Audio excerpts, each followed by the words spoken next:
War is a nasty thing.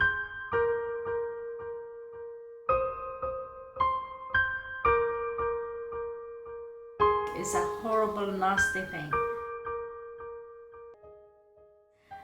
I was at school at the time of the first war what we have, the Iranian war, and I decided that day to walk home with my friends, and we decided to not go by the car, which I was supposed to go with the driver. The siren just went off, and at that time we were still new for these things, but I knew that when the siren goes off, it means the enemy fighters, they cross the borders and it's gonna be an attack. So I was standing in the bus, and I don't know what happened to my friends. Everyone went, they disappeared, they just gone. And I was standing there terrified. I didn't know what to do.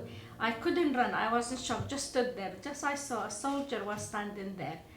And I just went to him. I don't know who he is, and I didn't even know what's his name. So what I did, I went to him and just hold his like that, his with his uniform, and I put my head like that on his chest until it was like finishing. And it was a very bad experience. And at the same time, I just sometimes like that, I was seeing that two airplanes on top of this building, very high building. It was a hotel in there, and they were shooting at each other, and that what made me more terrified. I was still kept my head on his chest, and then in the end I didn't know what to say, just thank you. And in the end of that, he didn't say anything.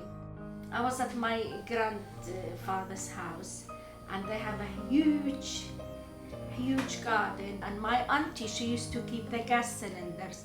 And in Iraq it wasn't like here. We don't have pipes to put the gas through the pipe. They have cylinders, so you buy a few cylinders to keep you going for the month or how long they take.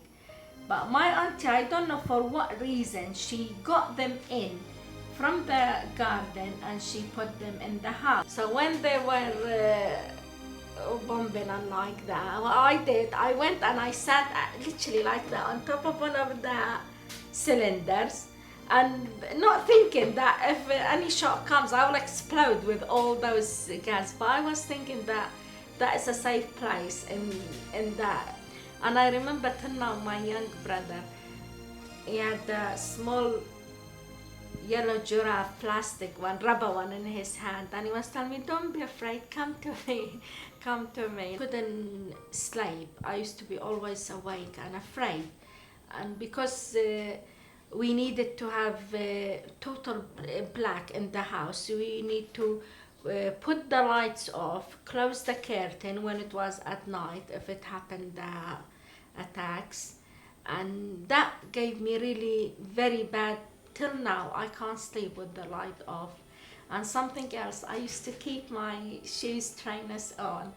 I couldn't take them off because I used to be afraid. And anyone asked me, why are you keeping them? I say, just in case we ran. They used to bomb, you don't know what time they bomb, and they didn't have target. They used just to throw everywhere, and that was the biggest the most horrible thing. You didn't know, they weren't targeting army or anything, they were throwing everywhere. So that was really terrifying. And as a child, till now I remember it, you don't know where is safe, where is not safe. So they used to say, when it's bombing, it's best to be in the open, and so they don't the houses, and I don't know, not to fall on you and things like that. So when it happened that it was bombing, my mom, she said we go to these, like other people, we go to these farms like that, and they start everyone running.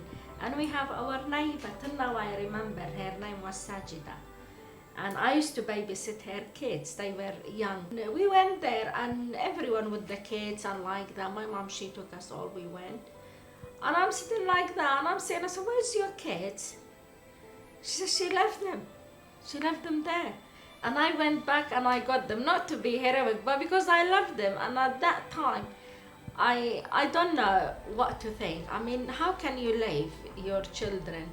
But then I gave her the excuse how much she was frightened, this woman. What level it was to make her run with her life and leaving her kids. It lasted 8 years. If I sit and talk about it, there's loads and loads, they're very painful, but I hope no one go through them. And thanks God, now I'm okay. And I think I'm safe. Thanks God for that, and thank you.